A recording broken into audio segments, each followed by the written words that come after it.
May dalawang barko doon guys, oh. Nagkarga yan ng langis. Oh, langis. Kasi ito yung naggasuyot ng langis, oh. Sa ilalim ng dagat.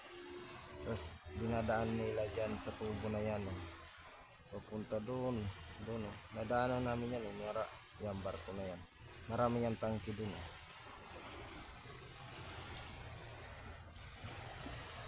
Hindi na makita yung maraming tangki.